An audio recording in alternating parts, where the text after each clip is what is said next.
abrir as suas Bíblias, vamos abrir aqui.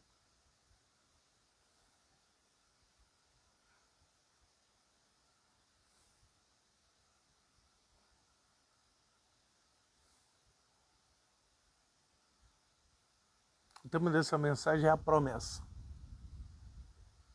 Nós vivemos debaixo da promessa eterna do Senhor.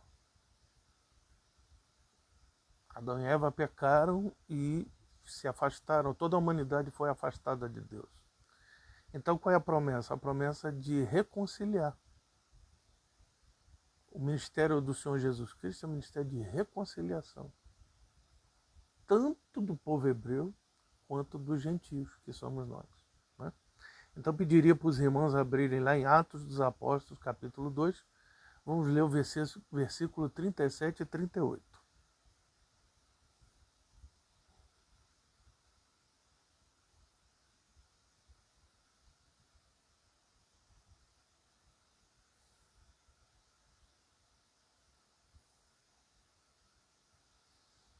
Amém? Atos dos Apóstolos, versículos 37 e 38. Vamos ler.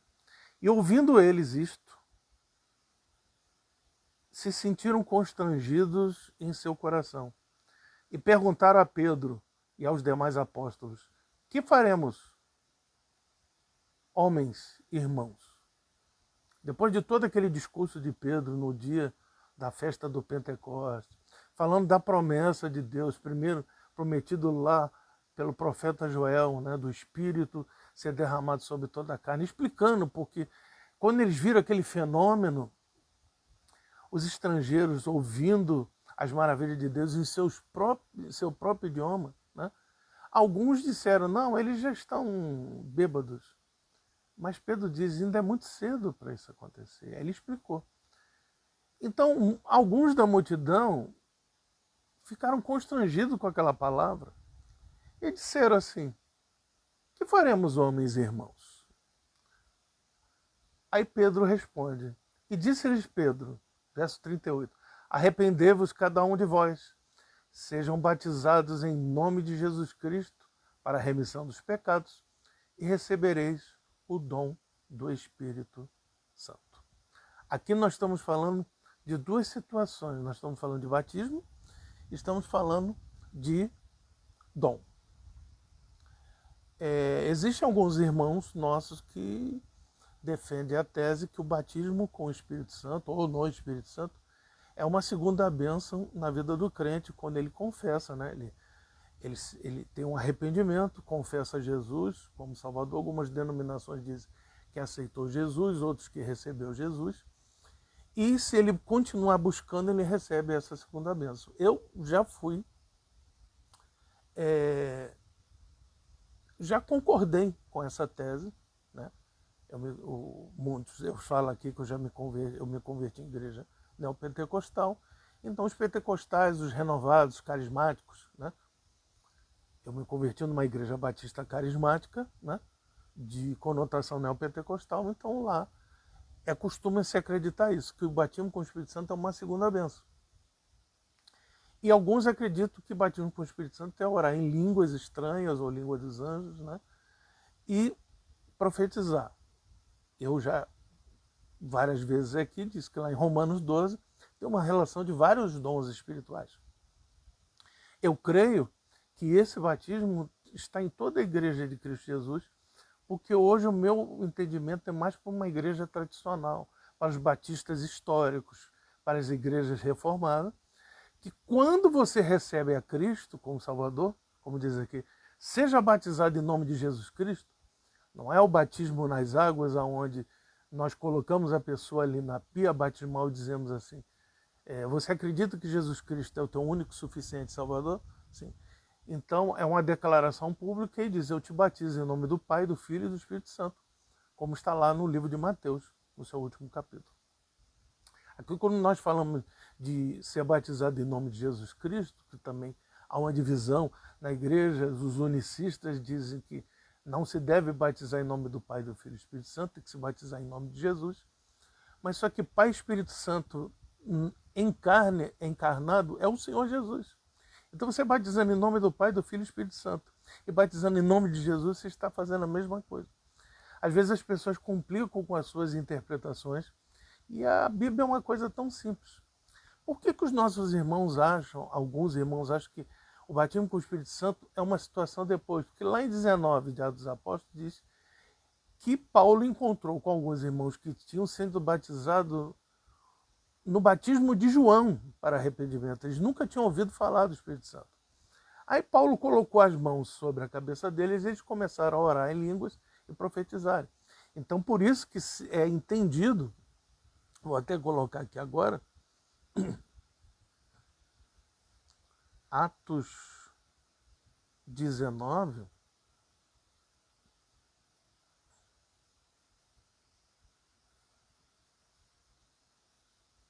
exatamente. Perguntou ele, então, sois batizados então? E eles disseram, no batismo de João, 19:3, 19:4. Mas Paulo disse, certamente João batizou com batismo de arrependimento, dizendo ao povo que cresce, que após haveria de vir, isto é, em Cristo. E os que ouviram foram batizados em nome de Jesus Cristo, impondo-lhes as mãos, veio sobre eles o Espírito Santo e falava em línguas e profetizava. As línguas e a profecia são apenas dois dons. Se a gente pegar o capítulo 12, vai falar assim, dom de milagres, dom de curar, a fé, sabedoria, conhecimento, discernimento de espírito, línguas, interpretação de línguas e profecia. E ainda continua no capítulo 12 falando em socorro, em ministério apostólico, dons de curar e muitas coisas, entendeu? Por quê? Esse é outro texto que nós vamos ler aqui agora, que fala sobre isso. Nós lemos aqui, né, Atos 2, 37 e 38, agora vamos lá para 1 Coríntios 12, 11 e 13. A palavra de Deus ela é maravilhosa, né? 1 Coríntios 12, né? 12 e 13, o que diz assim, porque assim como o corpo é um só e tem muitos membros, Paulo está fazendo a comparação do corpo, alusão à igreja de Cristo, né? Os membros deste corpo, sendo muitos, são um corpo só, assim Cristo é também. Verso 13, pois todos nós fomos batizados em um espírito, formando um corpo, quer judeus, quer gregos, quer dizer, todos os estrangeiros, quer servos, quer livres, todos temos bebido de um espírito. Então, o entendimento histórico, o entendimento reformado, o entendimento mais tradicional, que é o mais antigo, é que quando você recebe a Cristo como Salvador, você recebe o dom do Espírito Santo. Então nós falamos aqui em dom, falamos de batismo que não é o da água, que isso é uma ordenança, é uma declaração pública, mas nós somos batizados em um Espírito quando recebemos a Cristo como Salvador. É um efeito espiritual. E aqui o texto, ele não fala só sobre isso, não. Ele vai dizer assim, olho por um acaso quer ser ouvido, nariz quer ser boca, porque o que acontece? Os olhos têm uma função, as orelhas têm outra, o nariz tem outra, a boca tem outra. E todas essas funções são importantes, mas nenhuma tem as duas ou três funções ao mesmo tempo. Então Paulo, no capítulo 12, ele diz assim, nem todos são apóstolos, nem todos profetizam, nem todos têm dom de curar, nem todos têm socorro. Cada um tem um dom dado por Deus. Esse dom é quem que dá? É o Espírito Santo. Nós recebemos o dom do Espírito Santo. É a promessa que foi feita a Joel, derramarei do meu Espírito sobre toda a carne, que Pedro estava repetindo naquele dia. Então ele fala aqui, fomos batizados em um Espírito, formando um corpo. Quer judeus, quer gregos, quer servos, quer livres, todos temos bebido de um Espírito. Maravilhosa a palavra de Deus. Então agora nós vamos para Efésios 1, verso 12 e 13. Efésios 1, verso 12 e 13. Olha o que diz a palavra aqui. Com o fim de sermos louvor da sua glória, Nós, que primeiro esperamos em Cristo, em quem também vós estáis depois que ouviste a palavra da verdade, o evangelho da vossa salvação, e tendo nele crido, fostes selados com o Espírito Santo da promessa. Então, nós já falamos aqui em dom, em batismo espiritual, em selo. Sejam batizados em nome de Jesus Cristo e recebereis o dom do Espírito Santo. Temos sido batizados em um Espírito e bebido de um mesmo Espírito. Fomos selados com o Espírito Santo da promessa. Então, essa é a promessa para nós. Um período na antiguidade era o próprio Deus Pai que tratava com o seu povo, e em teologia nós analisamos como teofonia ou epifania, quando Jesus aparecia na forma de anjo, divulgado como anjo do Senhor, ou como Melquisedeque, que apareceu para Abraão. Tanto o anjo do Senhor como Melquisedeque, Abraão era chamado amigo de Deus justamente por isso. Falamos, né, de dom de batismo, falamos de selo, somos selados com o Espírito Santo da promessa. Então vamos para mais um texto. João 2, 25 e 27. Agora nós vamos falar de unção. E há um equívoco muito grande com relação à palavra unção. 1 João, capítulo 2, versículos do 25 ao 27. Né? Vamos ler o 25, diz aqui. Esta é a promessa que ele nos fez. Que promessa é essa?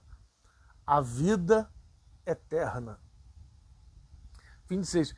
João dizendo a quem a carta é endereçada. Estas coisas vos escrevi para acerca daqueles que vos enganam. Essa palavra é tão atual nos dias de hoje. E a unção que vós recebeste dele fica em vós, e não tendes necessidade que alguém vos ensine, mas como a sua unção vos ensina em todas as coisas, e é verdadeira, não é mentira, como ela vos ensinou, assim nele permaneceis. Então, em Cristo, nós recebemos dons. Mas eu quero parar aqui para colocar, e não se ofenda alguns irmãos, porque quando eu continuo acreditando na vigência dos dons, existem reformados e alguns batistas que são sensacionistas, que quando Paulo diz assim, quando chegar o que é perfeito, as línguas, as profecias e a ciência, né, o conhecimento cessarão. Chegou o que é perfeito. E quem é o perfeito? Jesus. Nós estamos aguardando a vinda dele. Então eu acredito que os dons estão aí.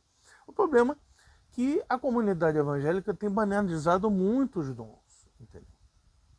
Eu orava em línguas, profetizava. E se for necessário pela vontade do Espírito, assim o farei. Mas o foco nosso é pregar a palavra. Os dons ele derrama sobre nós. Recebe o primeiro dom, que é o principal, que é o dom do Espírito Santo. Mas Paulo também fala no capítulo 13 de Coríntios assim, se eu falasse a língua dos anjos e dos homens, se não tiver amor, para nada presta, é como um som seco de um sino. Porque ali Paulo, depois que ele falou desses dons espirituais, ele explica no 13 que o dom maior é o amor. Então, se você recebe o dom do Espírito Santo, tem que ter amor no teu coração. Eu sei que em Efésios ele diz que irai-vos e não pequeis, mas não deixe o pôr do sol sobre a sua ira. Você, de repente, pode ter uma situação que você não queria fazer, você se indignou com algo, mas na oração da noite você se reconcilia com Deus e fala assim, eu não queria ter falado isso, me perdoa, me ajuda, me renove a cada dia, entendeu? Para que eu possa sempre ter o Senhor como meu exemplo, como Paulo disse, sede meus imitadores, como eu imito a Cristo. Então nós falamos aqui da questão que a unção de Deus ela permanece. Eu convivi com alguns líderes lá no passado que, quando eles saíam do ministério, o pastor orava e dizia: nós estamos tirando a unção para ele ser preenchido com outra unção em outro ministério. Não, a unção não é o homem que bota, nem o homem que tira. Até que Paulo, tudo bem, orou pelos homens e eles receberam o Espírito Santo naquele dia, mas o agir é de Deus, não é do homem, não. Então, ser cheio do Espírito Santo, há um equívoco muito grande. Eu profetizo, oro em línguas, eu tenho visões, né? Tem arrebatamento de sentido. Paulo também teve arrebatamento de sentido. Ele disse que um certo homem, no corpo ou na carne, foi elevado ao terceiro céu, né? E recebeu palavras. Não estou dizendo